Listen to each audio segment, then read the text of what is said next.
आशा करता हूँ आप सब बहुत अच्छे होंगे। मेरा नाम है सिद्धांत अग्निहोत्री। स्टडी ग्लोस पे आपका बहुत बहुत स्वागत है। भारत एक और क्वाड ज्वाइन कर रहा है। देखिए, भारत को इन देशों का सपोर्ट मिल रहा है। कमाल हो जाएगा। सर, आप पीपीटी इतनी घटिया बनाने लगे हो, अब मुझे पता है। आप बिल्कुल परेशान मत हो। 1 दिसंबर से मैं कुछ चेंजेस कर रहा हूँ, बहुत ज्यादा आपको पसंद आने वाले हैं। तो आपको पता है कि भारत का ऑलरेडी एक क्वाड ग्रुप है, ठीक है। मेन आंसर राइटिंग में से मस्त लिखो ऐसे बीच में क्वाड, फिर ये है ऑस्ट्रेलिया, ये है अमेरिका, ये है जापान, ये है इंडिया। दूसरे क्वाड ग्रुप में कौन है?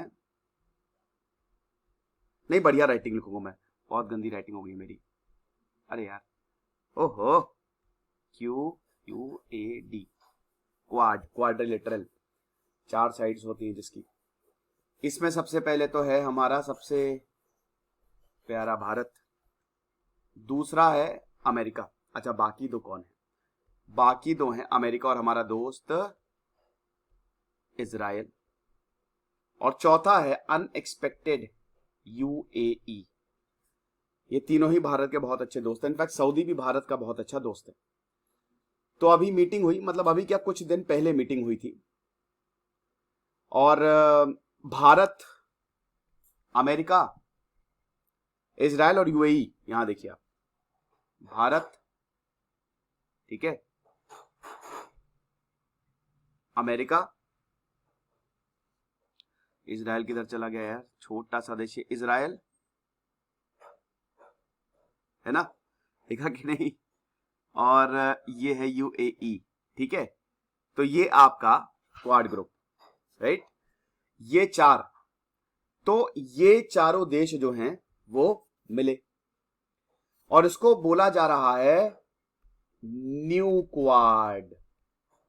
जितने चाहे क्वाड बना लो। चाइना बदतमीजी पे उतर आया है, आपको बताइए। चाइना ने ऑस्ट्रेलिया पे जबरदस्त इन्वेस्टमेंट कर रखी हुई है। पाकिस्तान लगभग लगभग चाइना की कॉलोनी हो ही गया है, इतनी ज्यादा इन्वेस्टमेंट कर रखी हुई है। सब डेट ट्रैप पॉलिसी में फंसाया है। यूरोप में भी चाइना में थोड़ी इन्वेस्टमेंट करके रखी हुई है। इधर आप देख सकते हैं साउथ एशिया, और इधर साउथ चाइना सी में प्रॉब्लम करके रखी हुई है, ठीक है। अफ्रीका में बहुत ज्यादा दिक्कत करके रखी हुई है। युगांडा दिख रहा है ना आपको, युगांडा हो गया, कीनिया हो गया, तंजानिया हो गया, इधर इथियोपिया हो गया। इस ये सेंट्रल अफ्रीका में चाइना ने जबरदस्त इन्वेस्टमेंट करके रखी हुई है। साउथ अमेरिका भी चाइना पहुंच गया है, यहां पे भी चीन ने इन्वेस्टमेंट करके रखी हुई है। तो चाइना हर जगह पर पसारे हुए है। चाइना, रशिया, पाकिस्तान, ये एक अलग डायनेमिक बन रहा है। ये जो ट्रायंगल है ये खतरनाक होता जा रहा है। अब सबसे ज्यादा प्रॉब्लम किसको होगी? भारत को।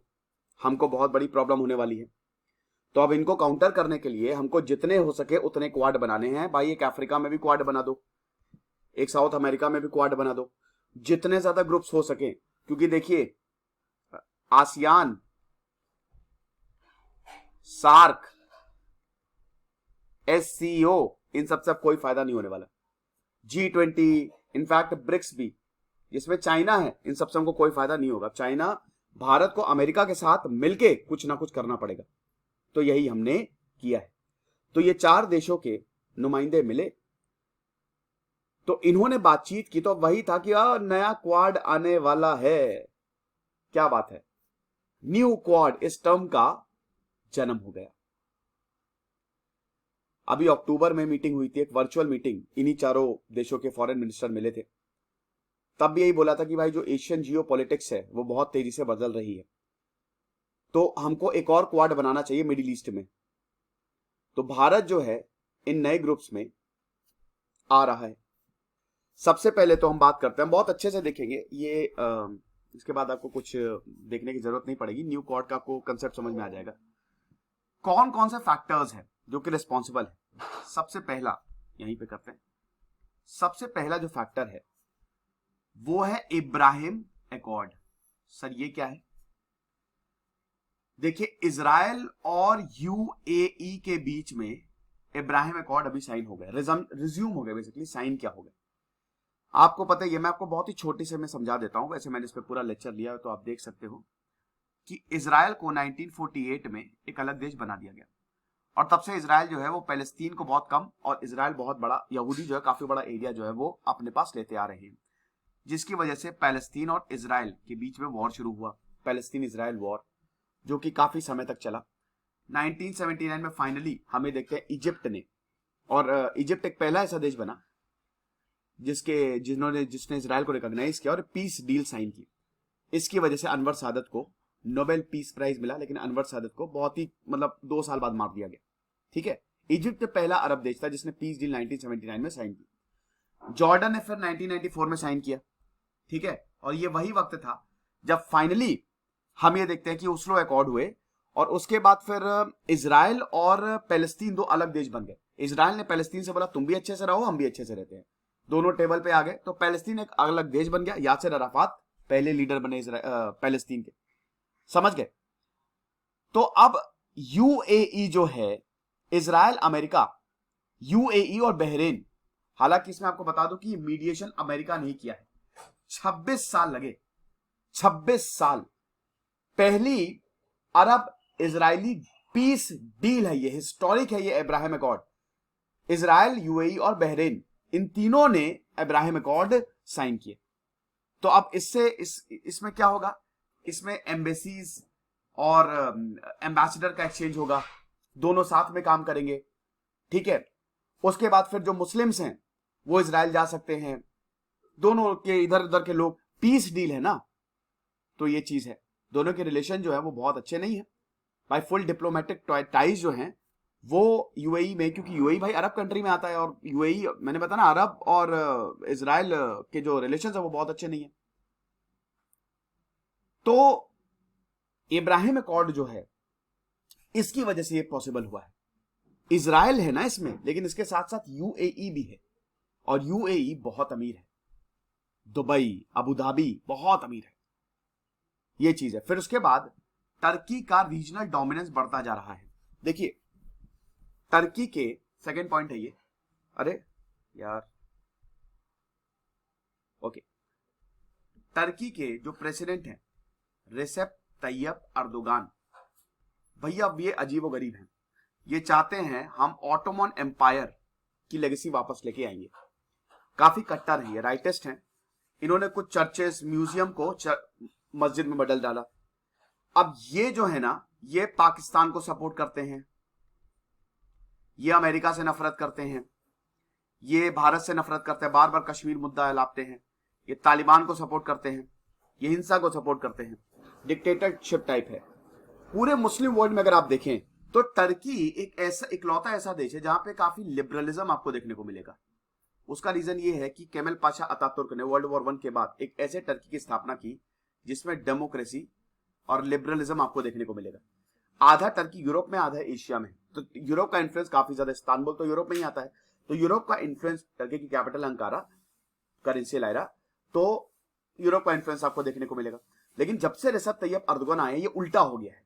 तो एक तो टर्की, इस्लामिक वर्ल्ड में 3 देश ऐसे हैं, एक है टर्की, एक है ईरान, सऊदी अरब, ये तीनों वर्चस्व की लड़ाई लड़ रहे हैं कि भाई हम लीडर, हम लीडर, हम लीडर। अभी फिलहाल सऊदी अरब ही लीडर है। तो टर्की की रीजनल डोमिनेंस को खत्म करने के लिए इन सबको साथ में आना पड़ेगा, और अमेरिका के लिए एशिया में घुसने का ये सबसे बढ़िया है ना भाई। ईस्ट एशिया अमेरिका को घुसना है ताकि चाइना के राइस को टैकल किया जा सके।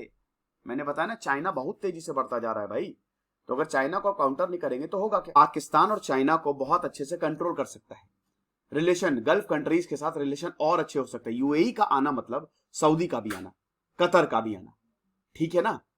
तो इसीलिए बहुत अच्छा हुआ। हालांकि अभी जो मीटिंग हुई, इन्होंने साइंस और टेक पे बात की, स्टार्टअप्स पे बात की, इनोवेशंस पे बात की, ठीक है।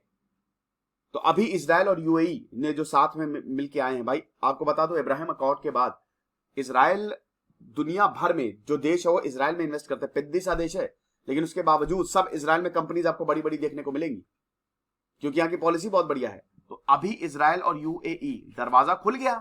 तो इजराइल और यूएई ने बोला अरे हाथ मिलाते हैं भाई, समोसा खाओ, वड़ा पाव खाओ, और अब हम साइन करेंगे कौन सी, किस चीज की डील, फिनटेक, डिजिटल सिक्योरिटी। यानी कि एक तरीके से इजराइल और यूएई अब बिजनेस शुरू कर रहे हैं एक दूसरे के साथ, ठीक है। स्टार्टअप नेशन बना रहे हैं। इजराइल जो है यूएई में स्टार्टअप बनाएगा, या फंड करेगा, और यूएई तो फाइनेंशियल है ही है, यूएई तो अमीर है ही है, तो कोई दिक्कत ही नहीं है।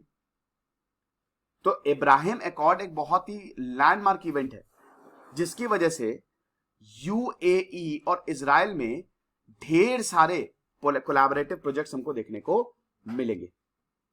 भारत ने भी यूएई और इजराइल के साथ कोलैबोरेट किया, दोनों ने ही इंडिया के साथ कोलैबोरेट किया।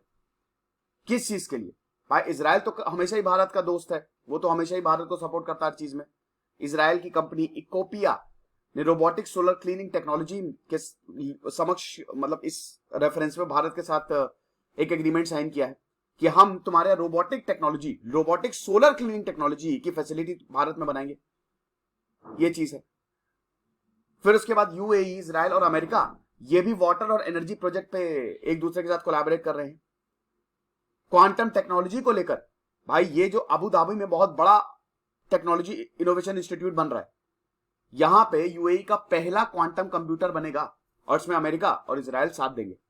इजराइल और अमेरिका ने क्वांटम टेक्नोलॉजी को प्रायोरिटी बताया है और $91 मिलियन, $1.2 बिलियन के करीब, जैसे जो इजराइल है वो $91 मिलियन और अमेरिका $1.2 बिलियन खर्च कर रहा है इस पे। आईबीएम, गूगल जो है उन्होंने क्वांटम कंप्यूटर बना लिया है, तो अब ये भी।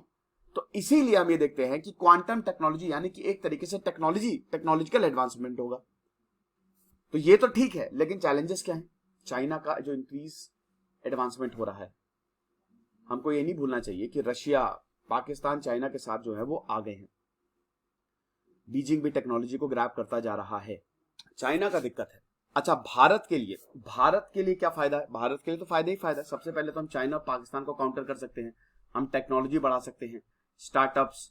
फिर उसके बाद इन जितने देशों का, जितनी ज्यादा हम क्वाड ज्वाइन करेंगे, जितने ज्यादा देशों का हमको सपोर्ट होगा और हम उन देशों को सपोर्ट करेंगे, उतना ज्यादा हमारा दबदबा बढ़ेगा। तो भारत के लिए तो बढ़िया ही बढ़िया है। इसीलिए India is joining another quad. अब जहां पे क्वाड आएगा वहां पे आपको भारत देखने को मिल रहा है, यानी कि 25% की भागीदारी होती है। बहुत बढ़िया है। तो ये लेक्चर था। फिलहाल ये मेरा नया चैनल है, व्लॉगिंग चैनल, तो आप इसको जरूर सब्सक्राइब करें। और ये हमारे शानदार कोर्सेज आते हैं, आप इन नंबर्स पे कॉल करें, व्हाट्सएप करें। Thank you so much.